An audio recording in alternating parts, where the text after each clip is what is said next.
एक छोटा सा गांव था। उसका नाम था गाकुल। उसमें दलसुख नाम का एक सोनी रहता था। पूरे प्रदेश में दलसुख प्रसिद्ध था। सोने चांदी के गहने बनाने पर उसका हाथ अच्छा जमा हुआ था। जैसा देखे वैसा ही फूंककर, गलाकर एवं छील छाल कर बना देता और सामने के ग्राहक को विश्वास में लेकर पानी पानी कर डालता तथा भीतर से जब तक थोड़ा बहुत कार नहीं लेता तब तक उसे चैन नहीं पड़ता। दलसुख के हंसा नाम की एक बहन थी। उसने भाई के पास एक हार घड़ने को दिया। दलसुख के मन में लगा कि अपनी बहन के लिए हार जिसे लोग देखते ही रह जाएं, ऐसा घर देना है। उसने तो भगवान को साक्षी रखकर हार घर दिया। 100 टन सोने का कलात्मक हार देखकर हंसा बाग बाग हो गई। किंतु फिर दिन जैसे बीतते गए, चिंता की चिता में दलसुख सूखने लगा।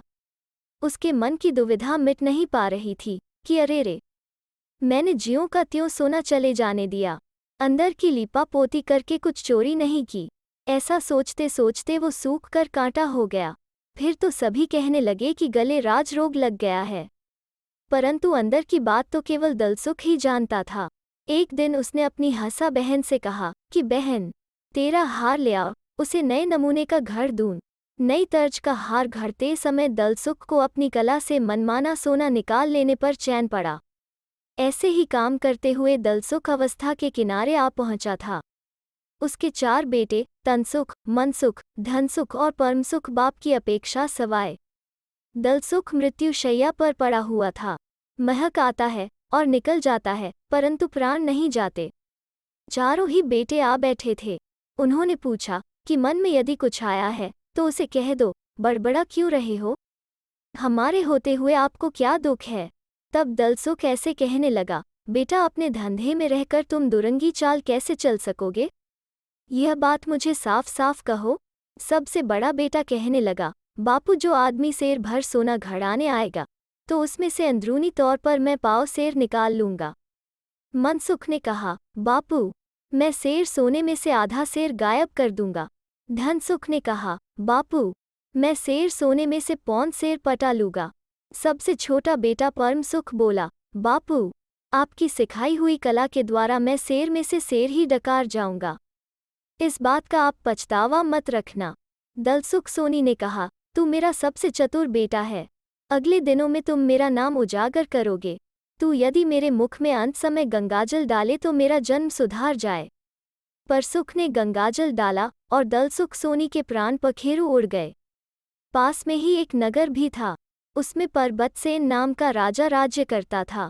उड़ती उड़ती सुनारों की कलाकारी की बात उसके कानों में टकराई। परबतसेन का मन इस बात की परीक्षा लेने को हुआ। राजा, बाजा और वानर तीनों ही समान।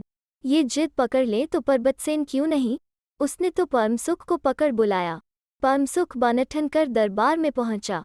राजा को सिर झुकाकर जुहार की और अदब के साथ एक आसन देकर बैठाया। व्यवहारिक बातें होने के बाद परबतसेन ने कहा कि देव सेवा में पूजा करने के लिए एक हाथी घड़वाना है, तो क्या तुम घर दोगे? प्रेमसुख ने उत्तर दिया, आप जैसे राजा महाराजा जो काम हाथ में लें और हमें आज्ञा दें, वो काम हम क्यों नहीं करेंगे? इससे अच्छा और क्या, हमें ग्राहक भी नहीं तलाश करने पड़े। तो सुनो हमारी बात, आज से ही राजमहल की 7वीं मंजिल के एक कमरे में हाथी घड़ने के लिए बैठ जाना पड़ेगा। राजा के खजाने में से तुमको 1.25 सेर सोना मिल जाएगा। औजार एवं अन्य साधन सामग्री चाहिए, वे सब तुम्हें वहीं पर लानी पड़ेगी। सवेरे आने के बाद और शाम को जाने के समय तक तुम्हें कहीं आगे पीछे जाने नहीं दिया जाएगा और न किसी से मिलना होगा। शाम को घर जाते समय तुम्हें तलाशी देनी होगी, फिर तुमको घर जाने दिया जाएगा। बोलो, तुमको यह शर्तें मंजूर है? तो मैं तुम्हें हाथी घड़ने का काम दे दूं। प्रेमसुख को बुरा तो बहुत लगा, परंतु राजा का बड़ा काम होने से हाँ कर ली। दूसरे दिन से ही परमसुख सोनी ने काम का श्री गणेश कर दिया। राजा के हुक्म से सब व्यवस्था हो गई। खजांची ने राजा के खजाने में से तोलकर 1.25 सेर सोना दे दिया। मंजिल के ऊपर सख्त चौकी पहरा बैठा दिया गया। चौकीदार भी प्रतिदिन नए बदल दिए जाते। इस कारण किसी भी प्रकार की गड़बड़ी होने का भय नहीं रहा। जब कभी राजा पर्वतसेन भी कितना काम हो चुका इसको देखने के लिए चला जाता था। रूपहरी हुक्के की नली हाथ में लिए हुए, धुएं के छल्ले उड़ाता हुआ पर्वतसेन रेशमी तकिए का सहारा लेकर अधमिची आंखों से इस प्रकार बड़बड़ा रहा था, देखूं बेटा, ठीक फंदे में फंस चुका है। अब या तो यह है और या मैं हूँ। देखूंगा इसकी कला, देखे किस प्रकार पूरा सोना हजम कर लेता है, इसकी खबर इसे अब लगेगी। ऐसा होते करते हाथी बहुत दिन तक घड़ा जाता रहा। सोनी ने हाथी घड़ने में अपनी पूरी कला लगा दी।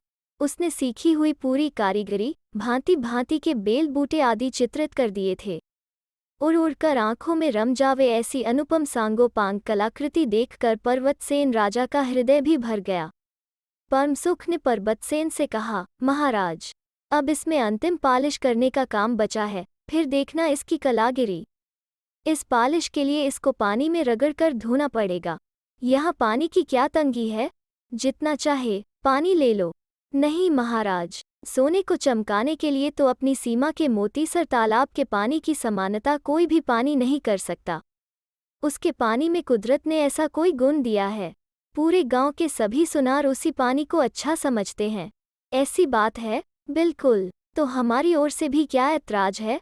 कल प्रातःकाल ही कोई अच्छे ज्योतिषी के पास मंगल मुहूर्त शुद्धवाकर बाजे गाजे के साथ धूमधाम से हाथी को नहलाओ और चमकाओ, फिर दूसरी बात होगी। इस प्रकार की व्यवस्था पक्की करके परमसुख अपने घर गया। दूसरे दिन सवेरे धूमधाम से सोने के हाथी की सवारी निकली। मंगल बाजे बज रहे थे, स्त्रियां मंगलाचार गाती जा रही थीं। राजमहल से लेकर मोतीसर सरोवर तक राजमार्ग सजाया जा चुका था। अबीर, गुलाल और कुमकुम की तरंगों की लहरें हवा में उड़ रही थी। घुड़सवार चौकीदार हाथी का पहरा दे रहे थे। खुद पर्वतसेन राजा भी इस जुलूस में शामिल था। मोतीसर तालाब के गहरे पानी में परमसुख ने डुबकी देकर हाथी को रगड़ रगड़ कर चमकाना शुरू किया। हाँ, अभी काम पूरा होने वाला है, ऐसा करते कहते हुए रगड़ मांझकर वो हाथी लेकर बाहर आया। मोतीसर का महंगा पानी सोने के अनुकूल पड़ता था, इसलिए और अधिक जगमगा रहा था। उसकी चमक और झलक बहुत अधिक थी। फिर सब कोई दरबार में वापस आ गए। मिठाई, बताशी और श्रीफल का प्रसाद ले लेकर सब अपने घर चले गए।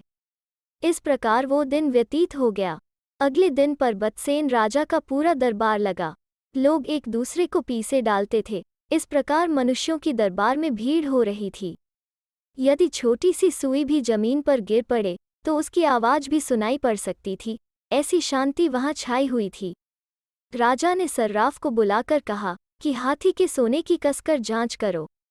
सर्राफ यह तो जानते ही थे कि कड़े बंदोबस्त में हाथी घड़ा गया है, इस कारण सहज में ही मिलावट या हेराफेरी क्यों कर हो सकती है। सर्राफ ने कहा कि महाराज, हाथ के कंगन को आरसी की क्या जरूरत है, यह तो अचरज की बात है। आपकी नजरों के आगे हाथी घड़ा गया है, इसलिए हम लोग इसमें मिलावट या हेरा फेरी कैसे निकाल सकते हैं। फिर राजा ने परमसुख सोनी से कहा कि सोनी महाजन, अपने बाप को गंगा जल पिलाते समय तुमने प्रतिज्ञा ली थी कि मैं पूरा सोना हजम कर सकता हूँ। तुम्हारी प्रतिज्ञा तो टूट गई, अब क्या। प्रेमसुख सोनी ने नीचे की ओर देखते हुए कहा कि चींटी भी प्रवेश नहीं कर सके ऐसे सख्त प्रबंध में हमसे चोरी किस प्रकार हो सकती थी। यह क्या नाना का खेल समझा है। बाप से कहे हुए वचन का पालन कहाँ हुआ। महाराज, आप इस प्रकार इतना शीघ्र आपे से बाहर क्यों जा रहे हैं। हाथी को कसवाकर तो देखो, यह असली सोने का है या इसमें मिलावट हुई है।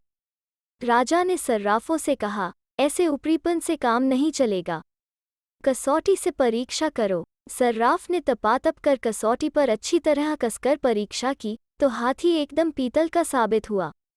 आश्चर्य की सीमा नहीं रही, सब लोग दंग रह गए। राजा चकित होकर देखता रह गया। सभी को लगा कि बेटे ने यह कैसे किया। पर्वतसेन राजा ने कहा, दोस्त, हमारी आंखों में धूल झोंककर तुमने पूरा हाथी हजम कर लिया, यह कैसे हुआ। जाओ, हमारी ओर से अभयदान है, सारी बात स्पष्ट बता दो। परमसुख सोनी ने खनखार कर कहना शुरू किया, महाराज, शाम को यहाँ से छुट्टी पाकर घर जाता और वहाँ असल गलाए हुए पीतल में से हाथी घड़ने बैठ जाता। जैसा और जितना काम दिन में यहाँ करता उतना ही और वैसा ही काम मैं रात में कर डालता। पूरा हाथी घर जाने के बाद मैं इसे पालिश चढ़ाने को आपके साथ मोतीसर तालाब में ले गया था। इससे पहली ही रात को सबसे छिपाकर मैं पीतल के हाथी को सरोवर में छिपा आया था। सवेरे ही पालिश करते समय असली सोने का हाथी बदलकर उसकी जगह नकली हाथी रख दिया और रात होने पर असली हाथी निकाल लाया। असली हाथी तो मेरे घर पर रखा हुआ है, यह तो नकली हाथी है।